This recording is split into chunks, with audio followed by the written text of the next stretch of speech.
Di zamanku dulu ketika saya rasa makin hari kejahatan makin meningkat, saya berlakukan Petrus yang disebut juga penembakan misterius. Petrus adalah operasi keamanan untuk memberantas kejahatan.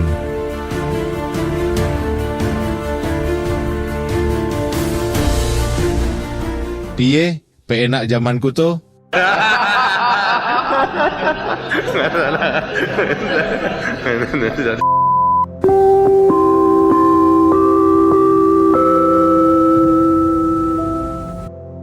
Halo, selamat siang Pak Harto. Selamat siang, piye kabare? Sebelumnya saya ingin mengucapkan selamat Hari Raya Idul Fitri. Mohon maaf lahir dan batin ya Pak. Saya juga ingin mengucapkan selamat Idul Fitri juga kepada seluruh rakyat Indonesia. Mohon dimaafkan kalau ada kesalahan ya. Libur Lebaran sudah selesai, waktunya kembali kerja yang rajin. Dan jangan lupa pandai-pandai untuk mengatur daripada keuangan di saat kondisi ekonomi yang kurang baik ini. Kamu sendiri bagaimana Purwantini? Aman Pak, saya kemarin mudik malah cuan kok Pak. Loh kok bisa? Pas balik saya dibekali beras 1 karung oleh bapak saya. Masih ditambahi jagung dan sayur-sayuran. Anak saya ada 2, dikasih THR masing-masing 300.000. Padahal saya cuma kasih orang tua 200.000, jadi masih cuan 400.000 Pak. Coba kalau anakmu 10, cuannya lebih banyak kan? Ya janganlah Pak, saya kan ikut anjuran bapak yaitu KB, keluarga berencana, 2 anak cukup. Saudari Purwantini, kamu tahu kalau tradisi bermaaf-maafan merupakan tradisi khas yang dimiliki oleh bangsa Indonesia. Benar Pak. Sesungguhnya bangsa ini memiliki tradisi yang sangat indah yang harus selalu dijaga. Dulu di zaman saya di sekitar tahun 80-an, Lebaran itu dirayakan seluruh masyarakat, bukan hanya orang Islam saja. Yang beragama lain juga keliling kampung bermaaf-maafan. Masyarakat saat itu rukun dan penuh toleransi. Iya, saya masih ingat Pak. Zaman dulu rakyat hidup rukun dan tentram. Itulah wajah daripada Indonesia yang seharusnya kita bersyukur memiliki daripada Pancasila, di mana jika hal itu diamalkan dengan sungguh-sungguh, maka kehidupan masyarakat akan rukun dan sejahtera. Beda dengan sekarang Pak. Bagaimana mau hidup rukun dan damai? Keadaan sekarang tidak menentu. Keamanan sekarang semakin rawan, orang-orang semakin beringas. Selalu ada berita kriminal setiap hari. Sepertinya ada yang salah dengan perilaku masyarakat hingga jadi gampang emosi. Dan saya miris, masyarakat sekarang kok emosi tinggi, nyawa seolah tidak ada artinya. Masyarakat semakin beringas, ada masalah sepele, nyawa bisa melayang. Iya Pak, kejahatan semakin meningkat sekarang. Dulu Bapak menangani kejahatan dengan cara apa Pak? Di zamanku dulu ketika saya rasa makin hari kejahatan makin meningkat, saya berlakukan Petrus yang disebut juga penembakan misterius. Petrus adalah operasi keamanan untuk memberantas kejahatan.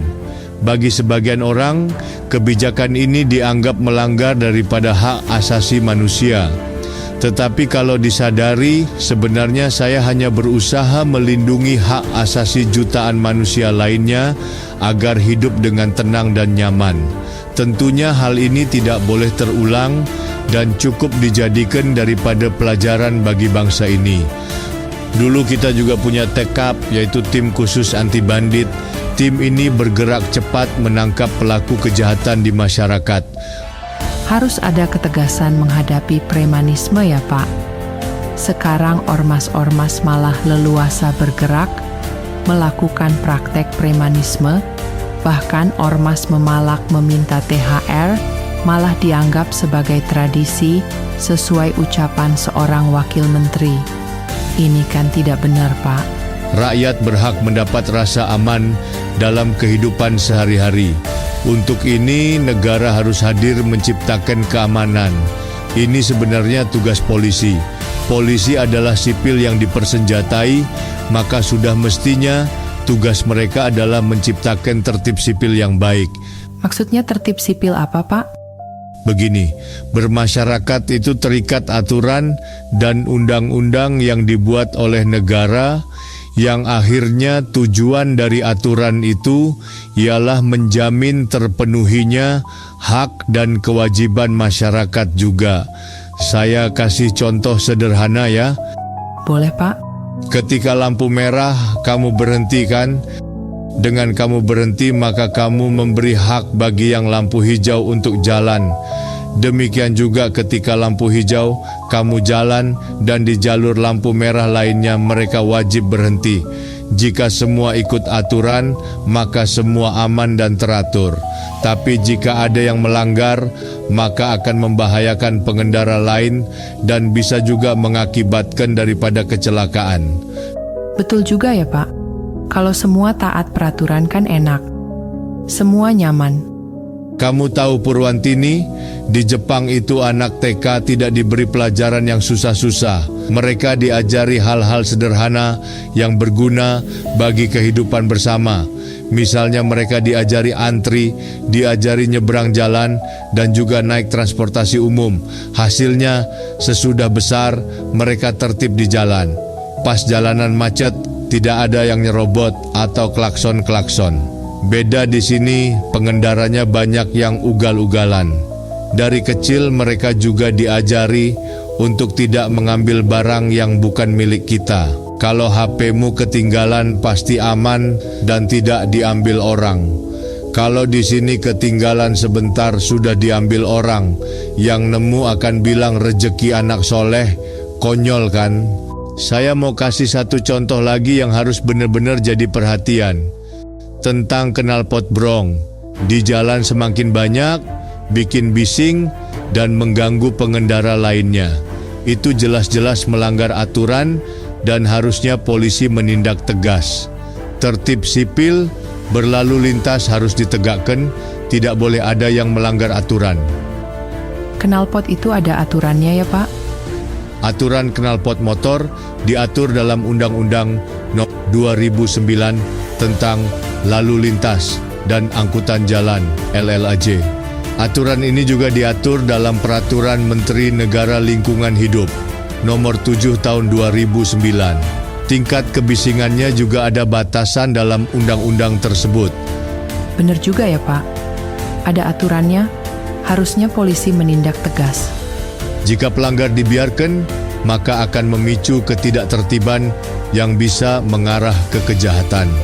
Saya baru saja baca berita, ada polisi tewas ditusuk seorang satpam. Menurut laporan media tersebut, polisi yang mengendarai motor knalpot brong lewat di perumahan dan ditegur oleh satpam. Karena cekcok maka berakhir dengan tewasnya polisi itu. Ini sungguh disayangkan. Sepertinya kita kehilangan jati diri sebagai bangsa timur yang halus dan penuh sopan santun ya, Pak. Sering kita lihat berita banyak remaja ikut geng motor dan berkeliaran membawa senjata tajam. Ini kan meresahkan dan mengganggu keamanan. Polisi harus menindak tegas dan mencegah agar hal ini tidak terjadi. Bagaimana caranya, Pak? Polisi sebaiknya melakukan patroli rutin dari Polsek, Polres maupun Polda. Dengan adanya patroli maka rakyat akan merasa aman dan merasakan bahwa negara hadir menjamin keamanan mereka. Maka orang-orang akan berpikir ulang untuk melakukan kejahatan. Kejahatan bisa terjadi karena ada kesempatan kan? Tapi knalpot brong sudah sangat banyak, Pak. Susah untuk ditertibkan. Itu sangat mudah. Polisi itu alat negara yang punya instrumen sampai ke masyarakat bawah. Polisi bisa mengumumkan dan memberi edaran sampai ke RT RW bahwa pertanggal sekian bulan depan semua knalpot brong akan ditindak tanpa kecuali. Tugas RT RW mensosialisasikan sampai batas waktunya, yang ngeyel ditindak tanpa ampun. Jika semua pengendara di jalan tertib, tidak melebihi batas kecepatan, mematuhi aturan, dan tidak ugal-ugalan, pasti berkendara jadi nyaman dan mengurangi resiko kecelakaan ya, Pak. Apalagi kalau masyarakat punya budaya antri, semua tertib di jalan, tidak ada yang ngeyel, maka semua akhirnya lancar dan tidak memancing emosi yang tidak perlu. Pemimpin harus memberi contoh dulu. Jangan asal tetot-tetot di jalan. Rakyat pasti risih. Iya Pak, apalagi kalau mereka hanya pulang kerja, kan nggak perlu tetot-tetot. Apalagi mobil kosong cuman bawa dokumen kok masih saja arogan. Saya heran kenapa utusan khusus itu belum dipecat. Yang sabar ya. Presiden pasti sudah punya catatan khusus ke orang itu. Cuman untuk flexing ke temannya, dia dikawal tetot-tetot. Kan bukan tugas negara, itu pakai duit rakyat loh Pak.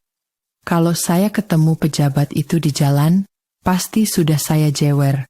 Saya emak-emak loh Pak, ras terkuat di bumi. Saudari daripada Purwantini, bagaimana kalau kita akhiri dulu podcast ini daripada Anda semakin emosi? Baik Pak, saya juga mau ngemil dulu. Jadi lapar kalau pas emosi gini Pak. Piye, peenak zamanku tuh?